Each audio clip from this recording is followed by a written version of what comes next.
अस्सलाम वालेकुम दोस्तों, मिस्टर रज़ा यूट्यूब चैनल में खुश आमदीद। दोस्तों, आज की इस वीडियो में हम एक एक्सपेरिमेंट करने जा रहे हैं। यहाँ पे हमारे पास एक वाटर पंप है जिसमें हमने 2 डीसी मोटरें लगाई हुई हैं।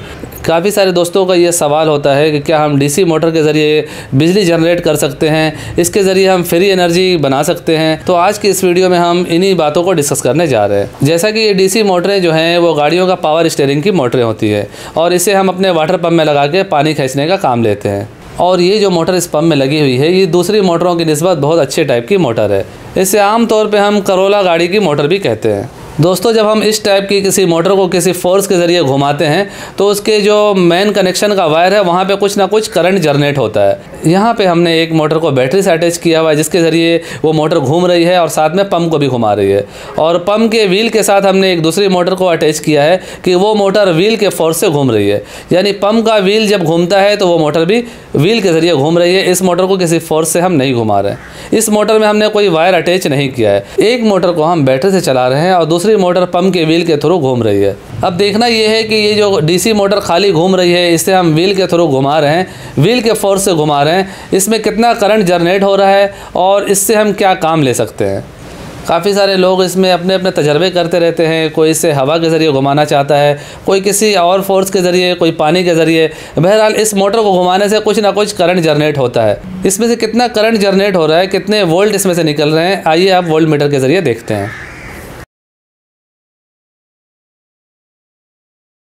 दोस्तों, हमने क्लैंप मीटर को खाली मोटर के साथ अटैच कर दिया है। यहाँ पे देखिए एक मोटर के साथ वायर लगी हुई है बैटरी की और दूसरी मोटर जो है इसी तरह खाली है।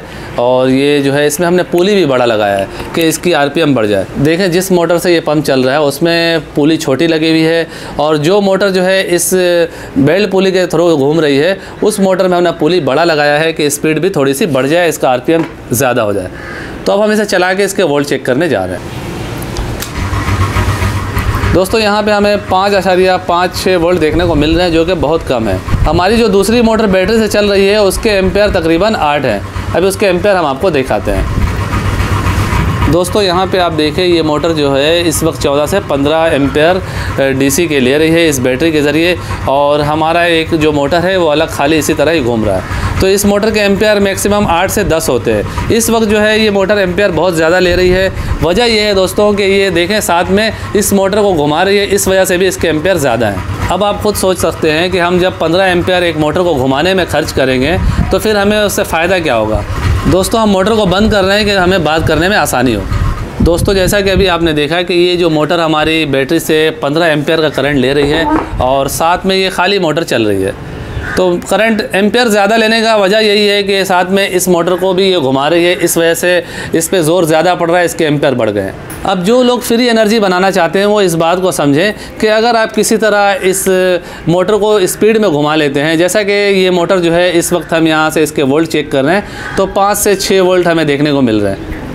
तो अगर आप इसकी स्पीड को बढ़ा के, इसके चक्कर को बढ़ा के और इसमें से आप 12 वोल्ट निकाल भी लेते हैं और मिसाल के तौर पे इससे आप 6-7 एम्पेयर का लोड भी चला लेते हैं तो भी आपको किसी तरह कोई फ़र्क नहीं होने वाला है, क्योंकि ऑलरेडी आपका जो बैटरी है इससे इतना एम्पेयर पहले ही दे रहा है। आमतौर पे इस मोटर के एम्पेयर 8 से 10 होते हैं। ये पुली लगने की वजह से इसके एम्पेयर बढ़ गए हैं, 15, 14, 15 हो गए हैं। मज़ीद आप इस पुली को बड़ा करेंगे और मज़ीद बड़ा करेंगे तो उसके एम्पेयर और ज़्यादा बढ़ेंगे। इसी तरह किसी भी फोर्स के ज़रिए आप इसे चलाना चाहेंगे तो कुछ ना कुछ एनर्जी आपको लगेगा, किसी न किसी फोर्स के ज़रिए आपको इसे चलाना पड़ेगा। अगर आप हवा के थ्रू चलाना चाहते हैं तो उसके लिए भी आपको लंबा चौड़ा खर्चा करना पड़ेगा। इसमें उस टाइप का ब्लेड बनाना पड़ेगा, पूरी सेटअप बनानी पड़ेगी, फिर इसमें साथ में एक सर्किट लगाना पड़ेगा, तब जाके करंट जनरेट होगी। दोस्तों, जब हम किसी भी मोटर को घुमाते हैं तो उससे कुछ ना कुछ एनर्जी जनरेट होती है, लेकिन जब हम इस मोटर के ज़रिए उस एनर्जी का इस्तेमाल करेंगे, अगर आप इसे घुमा रहे हैं, मिसाल के तौर पे आप हवा के थ्रू इसे घुमा रहे हैं और यहाँ से एनर्जी जनरेट हो रही है, वोल्ट जनरेट हो रहे हैं, उसके ज़रिए जब आप किसी चीज़ को चलाएँगे उससे जो है इसका लोड बढ़ेगा। मिसाल के तौर पर एक जनरेटर है, जनरेटर 3 kV का होता है, 2.5 kV का होता है, 1 kV का होता है, 5 kV का होता है। अब ऐसा तो नहीं कि जनरेटर करंट जनरेट कर रहे हैं हम उस पर चाहें कुछ भी चला दें। जिस तरह से आप 1 kV के जनरेटर पे 2 kV का लोड नहीं डाल सकते, उसी तरह किसी भी डीसी मोटर के ज़रिए आप कुछ भी नहीं चला सकते। जिस तरह से एक सेटअप बना हुआ है, 1 kV का जो जनरेटर है उसका डेनमो जो है उसी हिसाब से डिज़ाइन किया जाता है। तो यहाँ पे जैसा कि डीसी मोटर है, छोटी मोटर बनी हुई है, इससे आप ज़्यादा लोड नहीं चला सकते। और अगर आप इससे किसी तरह कोई लोड चलाने की कोशिश करेंगे तो ये मोटर जाम होगी, उस तरह से आपका जो एनर्जी सर्फ होगा। आप इसे जिस फोर्स के ज़रिए चलाना चाह रहे हैं उस फोर्स पे ज़ोर पड़ेगी। अभी मैं आपको इसी मोटर को दोबारा से बैटरी पे चला कर दिखाने जा रहा हूँ और आप देखेंगे जब हम इसके ऊपर किसी तरह का कोई लोड देंगे, जब इनके तारों को आपस में मिलाएंगे तो एकदम से बैटरी के एम्पेयर बढ़ जाएंगे। ये मोटर जो है बैटरी से ज़्यादा एम्पेयर लेना शुरू कर देगी। देखिए अभी हम इस मोटर को चला रहे हैं तो इसके एम्पेयर हमें ये देखिए 16 एम्पेयर देखने को मिल रहे हैं। ये देखिए दूसरी मोटर की वायर है, जब इन्हें आपस में हम टच करेंगे यानी एक तरह का इस पर लोड डलेगा तो इसके एम्पेयर बढ़ेंगे।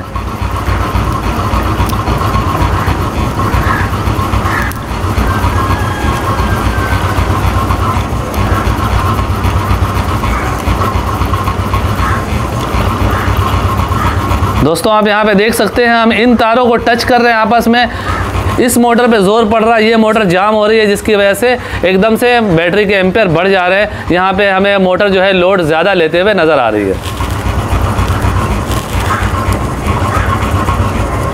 तो हम दोबारा से मोटर बंद कर देते हैं कि हमें बात करने में आसानी हो। यहाँ तक आप अच्छी तरह समझ गए होंगे कि सिर्फ किसी मोटर को चला के एनर्जी जनरेट करना पॉसिबल नहीं है, उस पर और भी काफ़ी सारी चीज़ें देखनी पड़ती हैं, कई तरह के रिक्वायरमेंट हमें पूरे करने होते हैं। कुछ लोग फ्री एनर्जी के लिए इस तरह की मोटरें लेते हैं, कोई अलग टाइप की मोटरें ख़रीदते हैं, इसमें फ्लाई व्हील लगाते हैं, अलग अलग टाइप के तजर्बे करते हैं, उसमें काफ़ी पैसा भी खर्च करते हैं। आपको ये बात समझना चाहिए कि आपका जो सोलर पैनल है वो क्या है, वो भी तो फ्री एनर्जी है ना।